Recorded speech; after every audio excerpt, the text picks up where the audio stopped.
লন্ডনে যাত্রা শুরু করলো ইউনিভার্সাল এন্টারপ্রেনার্স সোসাইটি। উদ্যোক্তা এবং বিভিন্ন স্টেক হোল্ডারদের নিয়ে ব্যবসায়িক নেটওয়ার্কিং, রিসোর্স, ফাইন্যান্স, জনসচেতনতা, রিসার্চের সুযোগ, আলোচনা ও মতামতের মুক্ত প্ল্যাটফর্ম হিসেবে যাত্রা শুরু করলো এই প্রতিষ্ঠানটি।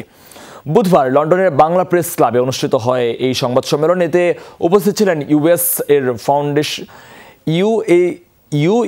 এর ফাউন্ডার ব্যারিস্টার নিশাত খুশবু এবং নন্দিতা শারমিন, উপদেষ্টা ব্যারিস্টার এবং সলিসিটর মাহাদি হাসান, উপদেষ্টা ব্যারিস্টার মোহাম্মদ ইমাম, পরিচালক মোহাম্মদ মাসুদ চৌধুরী, পরিচালক সাংবাদিক হেফাজুল করিম রকিব।